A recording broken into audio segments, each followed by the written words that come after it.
All right, so what we're looking at here is a company who's looking to purchase two insurance plans with two different types of coverage each. So I'd like you to take a moment and pause the video just so you can take a read at the problem.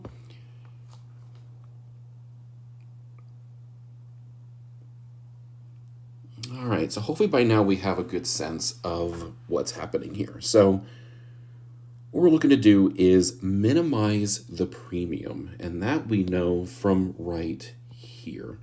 So the premium comes from $50 per unit of policy A and $40 per unit of policy B. So this is telling me that, and I'm just going to call it C for cost. So we're going to say C is equal to 50A plus 40B. Normally we use X and Y, but let's give our variables some meaning.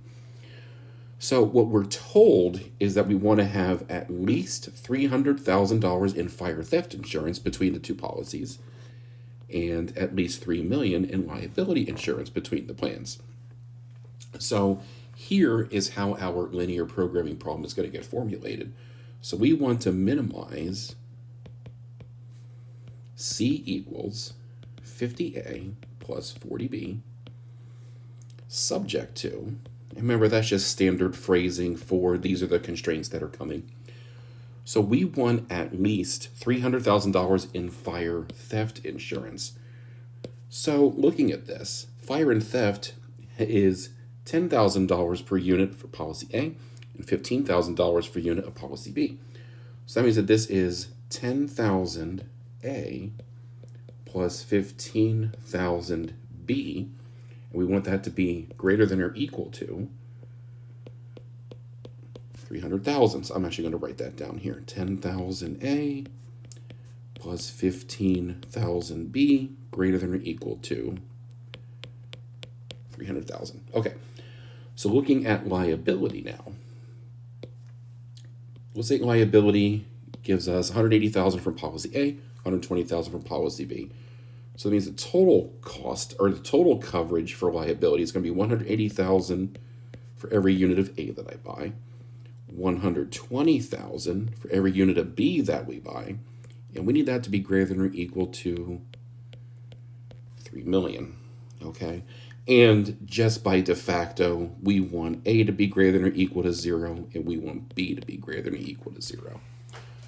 So what we need to do first is look for or try to figure out what the feasible region is, and we can take some shortcuts here. We know that everything's greater than or equal to, so we know that everything's going to be shaded above. So looking at that, I'm just going to go kind of whip through this pretty fast here. Looking at the first constraint, if A is equal to 0, so I'm going to graph A on the x-axis and B on the y-axis. If A is 0, that means 15,000 B is equal to 300,000, which means B is 20.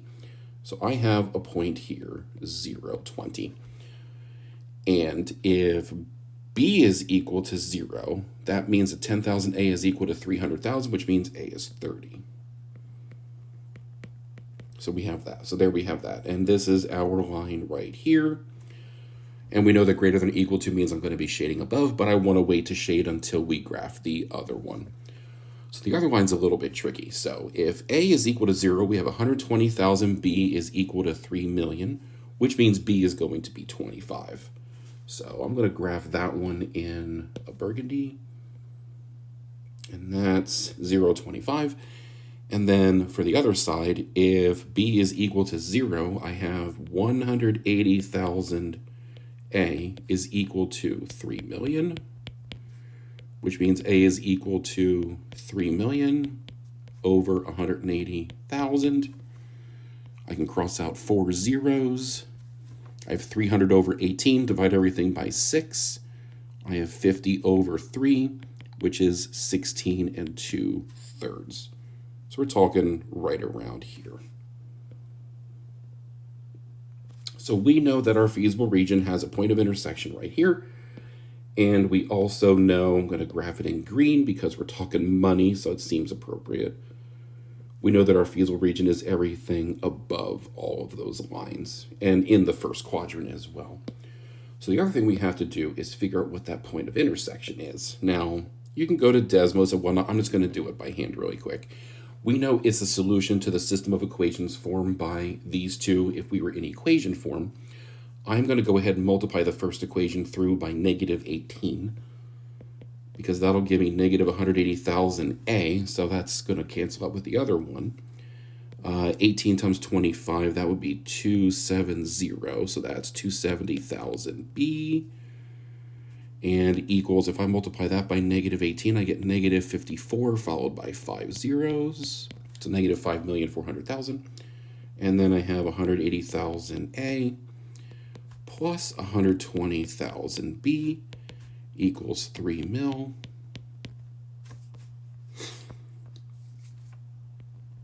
Page has gone wild here.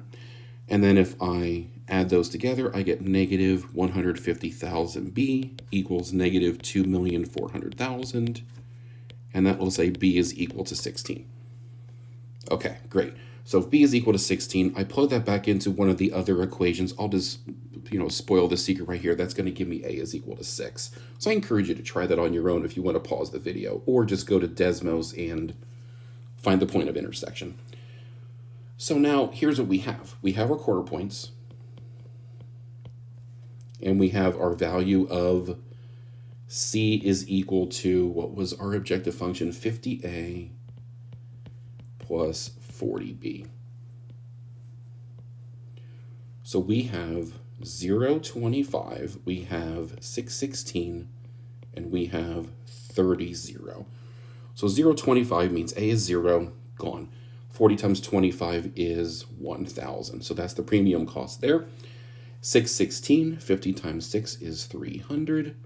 40 times 16 is 640, and that's 940.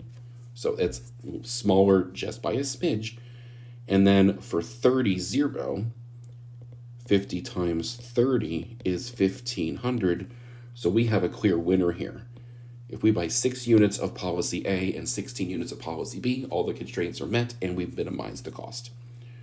But now in number 2, now we're saying, and I'm actually just going to copy down the table here because I'm going to explain that in a second here. We're saying, what if the $50 policy was actually 25? Well, that doesn't change the feasible region because we didn't change any of the constraints. All we're changing is the 25 in the cost function. So we just do this problem one more time, but keeping in mind that it's a 25 instead of a 50. So let's see if that changes the nature of our solution here. So if that's 25, we have 25 times 6 plus 40 times 16. That's 150 plus 640, which is 790. So still smaller. But then